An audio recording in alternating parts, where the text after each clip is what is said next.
Hi, welcome to the video. Have you ever tried opening half a GB of file on your machine, irrespective of how high-end the specs of that machines are? Chances are that you might have faced some or the other problem. One of the problems that you might have faced is it would have taken some time for you to open that file. 5 minutes, 10 minutes, maybe more. These are the kind of problems that we are talking about over here. Now, half a GB of size is a minuscule amount of the actual size of the file that you're going to come across in the big data files. The minimum size that a big data file starts with is at least 1 terabyte. Now imagine if you try to open that on your machine, how much time it is going to take or how many challenges you are going to face in terms of opening it. Leave apart the fact that you have to do some analysis on it, some searches on it, or you're trying to just plain access it. That's where Hadoop, technology like Hadoop comes into picture. Hadoop provides an underlying distributed file system, and on top of that, an analytics algorithm which helps you do analytics on top of these saved files. So what we are going to understand now is what is big data. We are going to list out the limitations of the existing solutions. So we already have some existing solutions in terms of RDBMS and data warehousing. So we are going to understand the limitations of that. We are going to move on to define Hadoop, what are the basic constituents of Hadoop and its components, its ecosystem. Then we are also going to say that the challenges or the limitations that we face in the existing solution, how Hadoop helps you to overcome them. Let's look at the brief history, how this all started about. In around 2002, Google was also facing the same problem. It was having challenges in terms of saving these huge files which it was accumulating by way of saving these web addresses of all the web addresses that it provides to save on its servers. Now Google went to the fundamentals. It tried to use the concepts of distributed file system, and it tried to lay an architecture of a distributed file system, and it tried to save that data on the distributed file system. The problem that it faced with that is, first of all, Google has to manually do it. Now it needed a framework, it needed a mechanism such that these files are saved automatically. That is where Google wrote a white paper called as Google Distributed File System. Now, at about the same time, a person by the name Doug Cutting, who basically coming from a search framework development background, was also working on the same. Doug Cutting, by the way, is the inventor of the Lucene search engine, the all-popular Lucene search engine, which is very popularly used, very famously used in the Java world. Doug Cutting saw that white paper and he started making an implementation of that. That started happening somewhere around 2002, 2003. Yahoo was observing this. What Yahoo did was that it hired Doug Cutting and it told him that you can go ahead and do a full-fledged implementation of it. Doug Cutting took 2 years to do a complete implementation of it, and that's when Yahoo implemented Hadoop as a framework in its full-fledged production environment. Later on, Yahoo donated the framework to Apache and it became a full-fledged project on Apache. Now, back to Google. Google has solved the problem of saving the data. Now it wanted to do something more on top of it. It wanted to do analytics on top of it. That's when Google wrote another white paper called as Google MapReduce algorithm. Again, Doug Cutting and Yahoo had a look at that paper and they implemented that into their own solution. Again, it went back to the production environment, and then Yahoo donated it to Apache as a full-fledged project. That's how Hadoop came into the picture, right? Now, as I said, big data is about at least a terabyte or a zettabyte of file.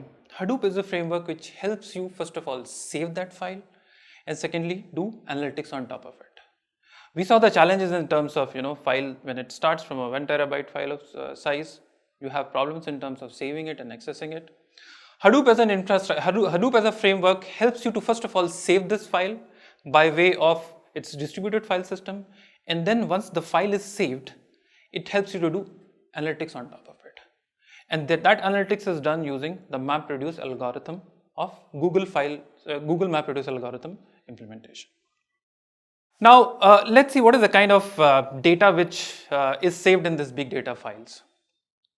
Let's again look at a little back, somewhere around a decade back. From around 75 to 80s, we all know that we've been working on transactional systems where the name of the game was relational databases. We had fixed schemas with fixed tables, fixed rows, and at the relational database level, and people knew that what is the kind of data stored that they have to align to, and they have to build their applications on top of it. It went on till for a decade, till around early 2002. That is when applications like Facebook, Twitter, and LinkedIn started coming into picture. Now, the kind of data that these applications were generating were more and more unstructured. Let me tell you what unstructured means. While in structured data, at the start of it, you know what the database table is going to look like, how the rows are going to look like, how you're going to save the data. The unstructured data would be comprising of various different formats, like audio files, like video files. I mean, take for example, the kind of data that you put on a social networking website like Facebook. You would you would post your videos over there, you would post your audios over there, you would post your images over there. Now that in turn at the application level becomes an unstructured data. So the proliferation of this data started happening from somewhere around mid 2004, 2005, right? And that is when the data started becoming more and more unstructured. Now the problem that the traditional data stores like RDBMS were facing was to how to store this data. While on one hand, this data did not have the structure, on the other hand, the size of this data was becoming humongous. It was complex, it was unstructured, it was huge, and it was growing. Now, at the same time, while Yahoo was working on the Hadoop implementation and Google was developing the white papers, IBM also jumped into the fray. It created its own definition of big data. And namely, it kind of defined the concept in 4 different parameters. Those parameters are volume, variety, velocity, and veracity. Now, volume, as you might have guessed by now, it's about the humongousness of or the size of the data. So IBM said that the size of the data is increasing from the last decade or so, and the next decade or so, it is going to become at least double, if not triple of what size we have. Then there is so much variety that is coming into the picture. You've got audios, you've got videos, you've got posts, you've got images, you name it. You don't know the structure and you don't know what type of data that is going to come into the system. And then the velocity, the speed at which the data is getting generated is huge. And also, along with the speed, the need to do analytics, the need to do speedy analytics on top of the data that is getting generated, it is also increasing. And then the veracity. How would you know that the data that is getting generated is a genuine one? If you have a huge data and you are doing analytics on top of it, what is the guarantee that the results that you are getting is genuine, it's right, and it is going to be of help to you? So these are the 4 parameters which IBM took to define big data as a concept.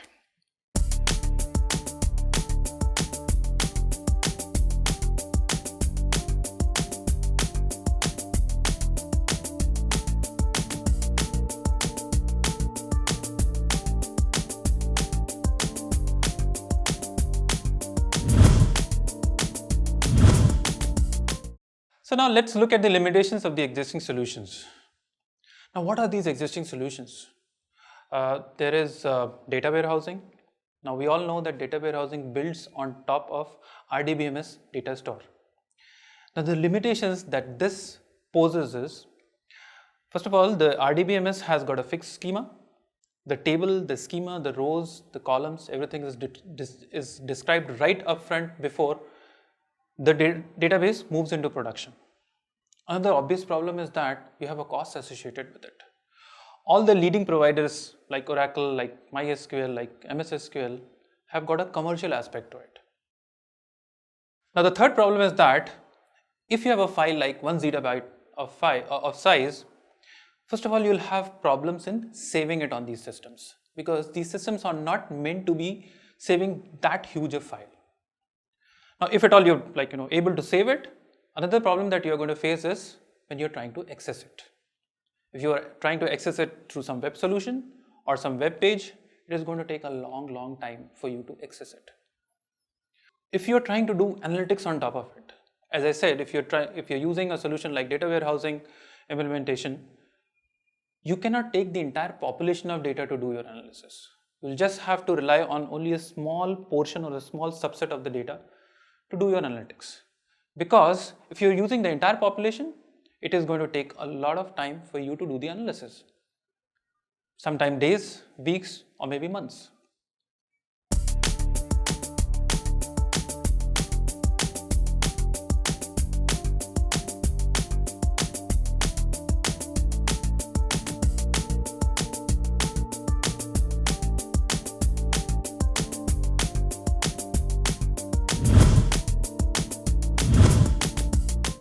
Now let's look at what is Hadoop. Simply put, Hadoop is a combination of a distributed file system and an analytics algorithm. Now the distributed file system helps you to save this big data file, and the MapReduce algorithm helps you to do analytics on top of it. All that in a very speedy time in a very quick time, on a set of commodity machines in a cluster, right? Now by commodity machine, what I mean is machines like what people like me and you use it, and with a very simple programming model, and that programming model is MapReduce algorithm. Now the beauty of that is it's all open source, so there is no cost aspect associated with it, right? So it comes free of cost.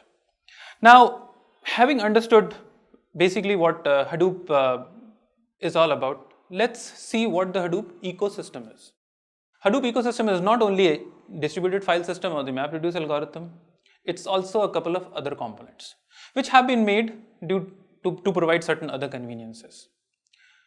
One of these ecosystem component is Hive, which basically is something which is similar to what data warehousing solution provides. The difference over here is data warehousing uses only a portion of the data. Hive uses the entire population of the data. Then you've got PigLatin and Pig, which basically again an abstraction on top of your underlying MapReduce and HDFS implementation. Then you've got Mahout. Mahout is basically an artificial intelligence engine kind of thing. You might have gone to all these websites like Amazon and Flipkart, and you might have at some point of time done some kind of search on top of it. Let's say you're going to buy a mobile. What you're going to do is you'll do that search on the mobile, and then you on the website, and then you're going to close that website. Again, let's say after some point of time you're opening that same browser or maybe some other browser, and you are doing something completely altogether different. But again, somewhere on the sidelines, you will see those same suggestions for that same thing that you were searching on those websites coming into there. And that is where Mahout is into picture. What Mahout is trying to do is, it is trying to influence you as an end consumer to buy that product, which you have not done in your previous cycle. So these are three different components. They are all basically built and a layer of abstraction on top of the underlying MapReduce and HDFS. Then you've got Apache Oozie, which is more like a workflow. If you're coming from a Unix background, you might have definitely written or used some kind of cron job or cron tab in your experience. What does it do?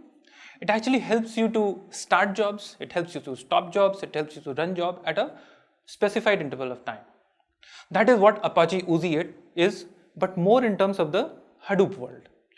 It helps you to schedule your MapReduce job, it helps you to schedule your Hive, your Pig job and your Mahout job at a specified interval of time.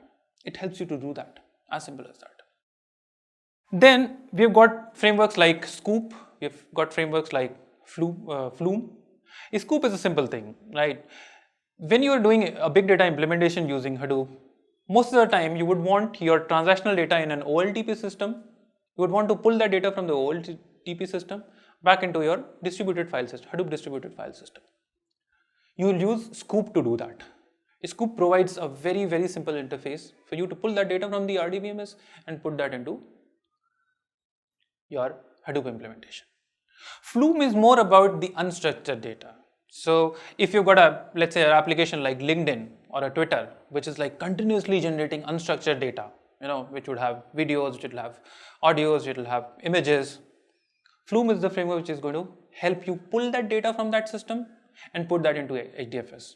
And by the way, these two frameworks not only help you pull the data from the system, but they also help you push the data on these systems.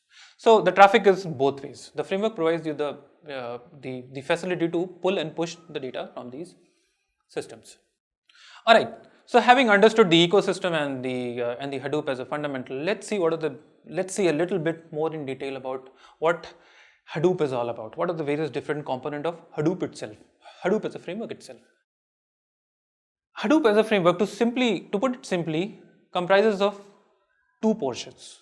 One is the HDFS. What is the full form of HDFS? Hadoop Distributed File System. And the other part is MapReduce. Now, as we have understood, HDFS is all about storage. You've got a big data file, maybe of size 1 zettabyte. HDFS helps you to store it. And in the course of these sessions, we'll see how Hadoop framework helps you to save these files across the cluster of the machines. MapReduce programming, in contrast to that, provides you the analytics algorithm. So once you've saved your file on HDFS, MapReduce helps you to do analytics on top of it, right? And by the way, that helps you to do analytics on the entire population of the data, as I said, right? Let us see a couple of more details about HDFS and how it pairs up with MapReduce in a typical arrangement. So as I said, there are two parts to it. One is HDFS, the other part is the MapReduce algorithm. The HDFS part, in a typical cluster, in a typical collection of machine, there will be one heavy duty server called as admin node, and there will be a gamut of commodity machine. Let me tell you what commodity machine is. A commodity machine is something like, is a machine something like, people like me and you use.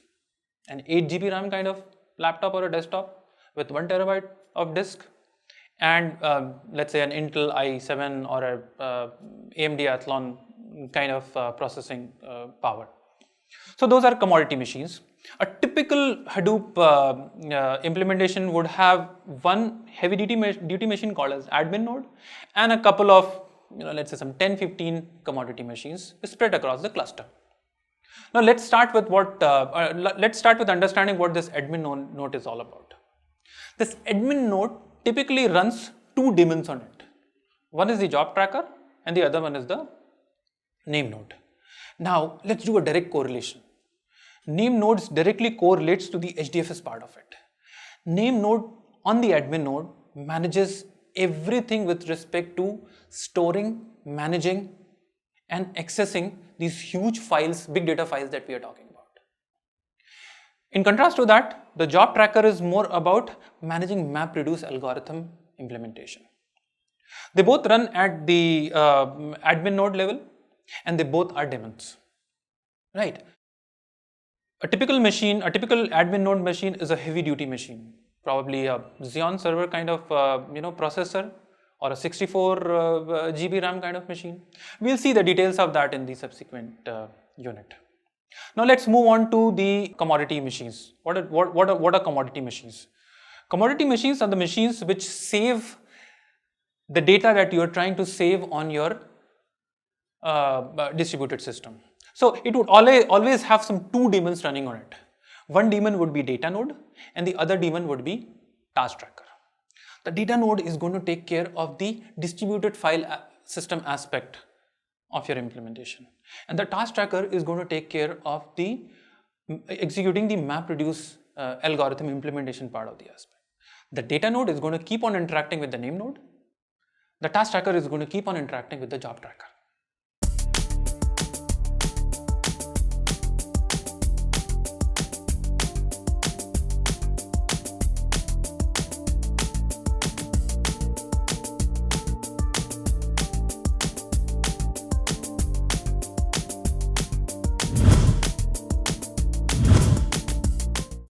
All right, so let's see how Hadoop solves the limitation of the existing solutions like RDBMS based data warehousing solution. First of all, as you might have guessed it, it helps you save the whole file. So you've got a zettabyte size of file, HDFS helps you save it. That's one part of it. The second part of it is, no matter how big your file is, you have got a framework which will help you to do the analytics on top of the entire set of file. Now, just like data warehousing, you don't have to cut out portions out of it and then do the analytics. MapReduce as an algorithm helps you to do the analytics on top of the entire set of data. And by the way, let me tell you, while in data warehousing it was taking days or weeks or months to do this analytics, here in Hadoop it would just take maybe a couple of hours to do this analytics. And having said that, since this is a scale out architecture, you can even toggle with the amount of time it takes to do the processing. Right. So let's say if in your cluster you've got a one name node and 25 commodity machines, and your 1 zettabyte of file is taking 2 hours to do the analytics on top of it. If you make the commodity machines, increase the size of number of commodity machines from 25 to 50, the time it takes to do the computation would become exactly half. And that's how you play with the numbers. Right, you keep on scaling out, you keep on increasing the number of commodity machines, your entire computation or the processing time inversely directly keeps on coming down. So that's how Hadoop solves this problem.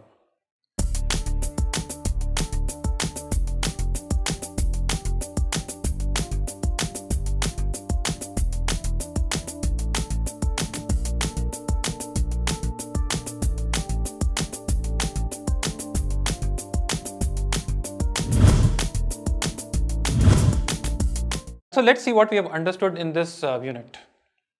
We've understood what big data is and how big data is like huge and complex, and it becomes a challenge for you to access it, read it, cache it, and store it.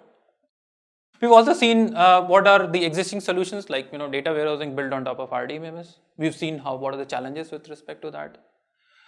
We've moved to Hadoop as an open source framework. We've understood what Hadoop is. And we've understood what Hadoop is like, how Hadoop is meant to be doing full analytics using the entire population of the data.